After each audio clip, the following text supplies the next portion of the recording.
ബൈരാപൂർ ഗ്രാമം പഠിത്തം എന്ന വാക്കിന് സ്ഥലമില്ലാത്ത ഗ്രാമമാണ്. കുട്ടികൾ അവിടെ പാടത്ത് പശുക്കളെ മേയ്ക്കും, അല്ലെങ്കിൽ തെരുവുകളിൽ കളിക്കും. ഗ്രാമത്തിലെ ആണുങ്ങൾ ചീട്ട് കളിക്കും, അല്ലെങ്കിൽ സംസാരിച്ച് സമയം കളയും. പെണ്ണുങ്ങൾ വീട്ടുജോലികൾ ചെയ്യും. പഠിക്കുന്നത് പഠിത്തമൊക്കെ സമയം ചെലവഴിക്കുന്നതാണെന്ന് കരുതുന്നു. ചേട്ടാ, ഈ പഠിത്തമെല്ലാം വലിയ ആൾക്കാരുടെ കാര്യമാണ്. നമ്മളുടെ കുട്ടികൾ പാടത്തിറങ്ങി ജോലി ചെയ്യണം, അപ്പോഴാണ് ഭക്ഷണം കിട്ടുക. ഈ കുട്ടികൾ പഠിച്ച് എന്താ ചെയ്യാൻ പോകുന്നത്? ഇവർ പാടത്ത് പശുക്കളല്ലേ മേയ്ക്കേണ്ടത്. പക്ഷേ ആ ഗ്രാമത്തിൽ അങ്ങനെ ഒരു സ്ത്രീ ഉണ്ടായിരുന്നു. അവർ തന്റെ മകൾ നേഹയോടൊപ്പം ചേർന്ന് ഈ ഇരുട്ടത്ത് പഠിത്തമെന്ന വെളിച്ചം കൊണ്ടുവരണമെന്ന് സ്വപ്നം കണ്ടു. അമ്മേ, ഗ്രാമത്തിലെ കുട്ടികൾ എന്താ സ്കൂളിൽ പോകാത്തത്? പക്ഷെ എനിക്ക് പഠിക്കാൻ വളരെ കൊതിയാകുന്നു. മോളെ, പഠിക്കുന്നത് ഇവർ വേസ്റ്റ് ആണെന്ന് കരുതുന്നു. പക്ഷെ അറിവ് കൊണ്ട് മാത്രമല്ലേ ഇരുട്ട് മാറ്റാൻ പറ്റൂ. ഒരു ദിവസം തീർച്ചയായും ഈ ഗ്രാമത്തിലേക്ക് നമ്മൾ സ്കൂൾ വരുത്തും. അമ്മേ, ഞാനും നിങ്ങളെ സഹായിക്കാം അമ്മേ. വിദ്യ തന്റെ വീടിന്റെ വാതിൽക്കൽ തന്നെ ഒരു ചെറിയ സ്കൂൾ തുടങ്ങി. പതുക്കെ പതുക്കെ രാമു, ഗുഡ്ഡു, പിങ്കി, പിന്നെ രാധയെ പോലെ ചില കുട്ടികൾ പഠിക്കാൻ വന്നു. രാമു, പറയൂ മോനെ, എക്ക് ശേഷം എന്തെഴുത്താണ് വരിക? ഏ. Very good. പതുക്കെ പതുക്കെ എല്ലാം പഠിക്കാം. നേഹ ചേച്ചി, പഠിക്കുന്നത് അത്ര നന്നായിരിക്കുമോ? അതെ പിങ്കി, പഠിച്ചാലല്ലേ നമ്മുടെ സ്വപ്നം വിജയിപ്പിക്കാനാകൂ. ജമീന്ദാർ തന്റെ സോഫയിൽ ഇരിക്കുകയായിരുന്നു. തലവൻ അദ്ദേഹത്തിന്റെ അടുത്തിരിക്കുകയായിരുന്നു. രഘുനാഥ് ചേട്ടാ, വിദ്യ ഗ്രാമത്തിലുള്ള കുട്ടികളെ പഠിപ്പിക്കുന്നു. എന്താ, ഇവിടെ ഉള്ള മണ്ടന്മാർ പഠിച്ച് എന്താ ചെയ്യാൻ പോകുന്നത്? ഒരു പക്ഷേ ഇവർ പഠിച്ചു കഴിഞ്ഞാൽ എനിക്ക് എതിരായിട്ട് ശബ്ദം എടുക്കും. എന്തെങ്കിലും ചെയ്തേ പറ്റൂ, അല്ലെങ്കിൽ ഈ ഗ്രാമം മുഴുവനും പഠിച്ചു കഴിയും. അപ്പോഴാണ് അവിടെ വിദ്യ തന്റെ മകൾ നേഹയോടൊപ്പം വന്നുകൊണ്ടിരുന്നത്. രഘുനാഥ് സാറേ, ഗ്രാമത്തിൽ നിങ്ങളുടെ സ്ഥലത്ത് കുറച്ച് സ്ഥലം തരികയാണെങ്കിൽ കുട്ടികൾക്ക് സ്കൂൾ നിർമ്മിക്കാം. സ്കൂൾ? അതും ഈ ഗ്രാമത്തിലോ? ഗ്രാമത്ത് മക്കളെ നശിപ്പിക്കാൻ നോക്കുന്നുവോ?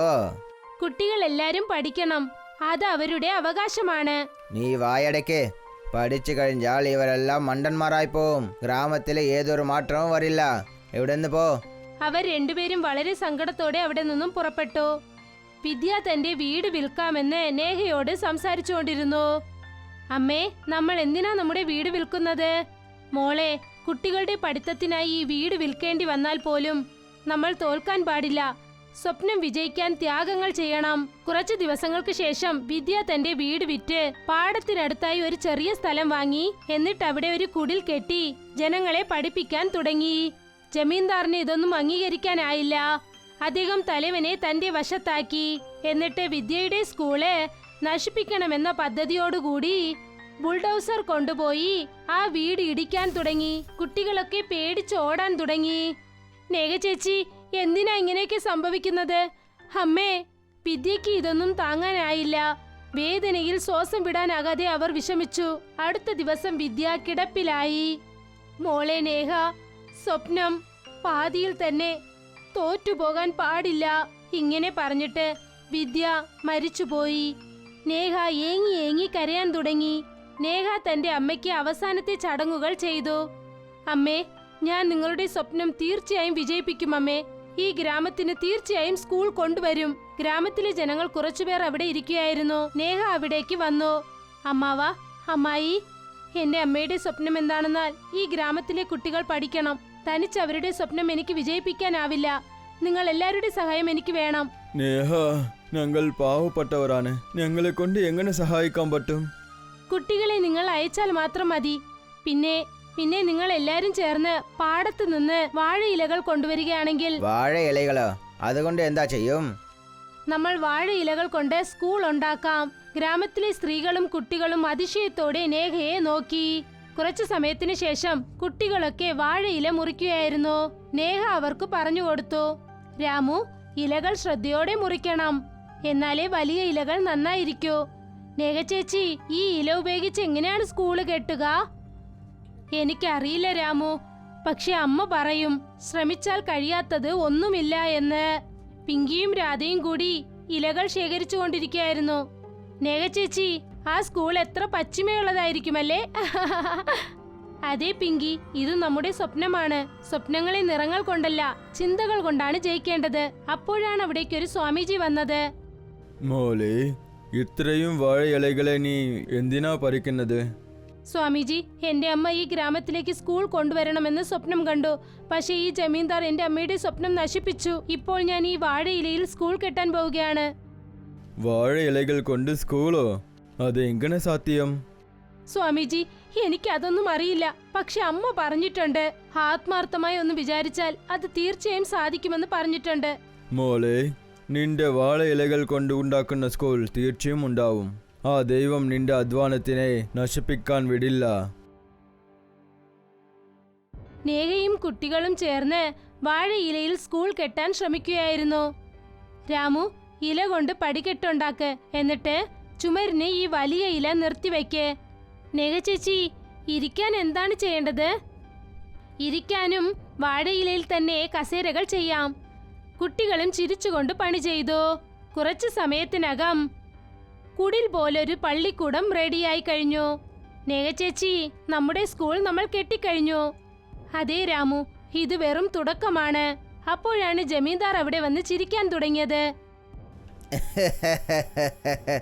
ഇത് സ്കൂളല്ല, നാടകമാണ്. കുറേയും കൂടി കാറ്റ് വന്നാൽ എല്ലാം പറന്നു പോവും. അപ്പോഴാണ് രാത്രി വലിയ പുയൽക്കാറ്റ് വീശിയത്. വാഴയിലയിൽ ചെയ്ത സ്കൂൾ ആടാൻ തുടങ്ങി. നേഹയും കുട്ടികളും പേടിച്ചുകൊണ്ടിരുന്നു. ദൈവമേ, എന്റെ അമ്മയുടെ സ്വപ്നം നശിപ്പിച്ചു കളയല്ലേ. വേഗത്തിൽ കാറ്റ് വീശി ഇല കൊണ്ടുള്ള ചുമരുകൾ വീഴാൻ തുടങ്ങി. ഇല്ല, ഇങ്ങനെ സംഭവിക്കാൻ പാടില്ല. നേഹ വളരെ വിഷമത്തോടെ സ്കൂളിനടുത്തിരുന്ന് കരഞ്ഞുകൊണ്ടേ ഉറങ്ങിപ്പോയി. അടുത്ത ദിവസം രാവിലെ നേഹ കണ്ണു തുറന്നു നോക്കി. അവിടെ വാഴയില കൊണ്ട് ഒരു അതിശയിപ്പിക്കുന്ന സ്കൂൾ ഉണ്ടായിരുന്നു. അവിടെ ക്ലാസ് റൂം, എന്തിനാ കമ്പ്യൂട്ടർ പോലും അവിടെ ഉണ്ടായിരുന്നു. പിന്നെ അതെല്ലാം തന്നെ വ്യത്യസ്തമായി വാഴയില കൊണ്ട് ചെയ്തതായിരുന്നു. എല്ലാ ഭാഗത്തും അറിവ് കൊണ്ട് നിറഞ്ഞിരുന്നു. വാഴയിലയിൽ ചെയ്ത ആ പള്ളിക്കൂടം മുൻപത്തെക്കാളും ശക്തിയുള്ളതായിരുന്നു. നേഹ ചേച്ചി, ഇത് കണ്ടോ? നമ്മുടെ സ്കൂൾ മുൻപത്തെക്കാളും വളരെ നന്നായി. നേഹ ചിരിച്ചുകൊണ്ട് ആകാശത്തിലേക്ക് നോക്കി. അമ്മേ, നിങ്ങളുടെ സ്വപ്നം ഇപ്പോൾ തീർച്ചയായും വിജയിക്കുമമ്മേ. സ്കൂളിൽ കുട്ടികൾ പഠിക്കുകയായിരുന്നു. അപ്പോഴാണ് ചില പത്രക്കാർ അവിടേക്ക് വന്നത്. നേഹ മാഡം, നിങ്ങൾ വാഴയില കൊണ്ട് സ്കൂൾ ഉണ്ടാക്കി ഒരു വരലാറ് പടച്ചിട്ടുണ്ട്. ഇതെന്റെ അമ്മയുടെ സ്വപ്നമാണ്.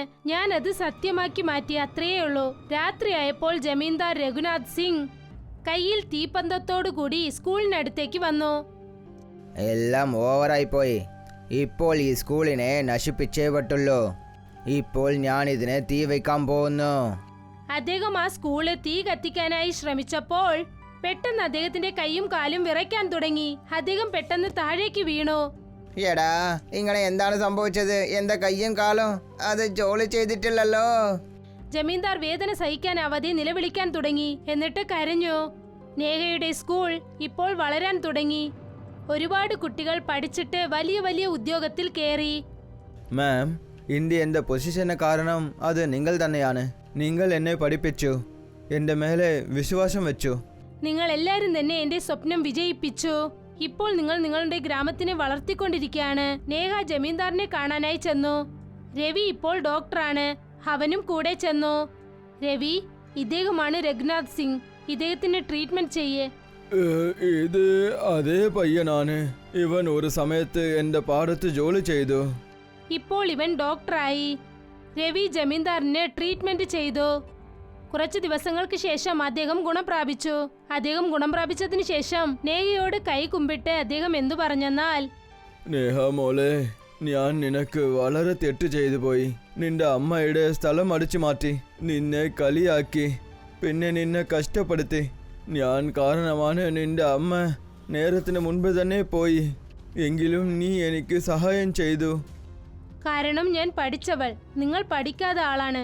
പഠിച്ചവർക്കും പഠിക്കാത്തവർക്കും ഇതാണ് വ്യത്യാസം.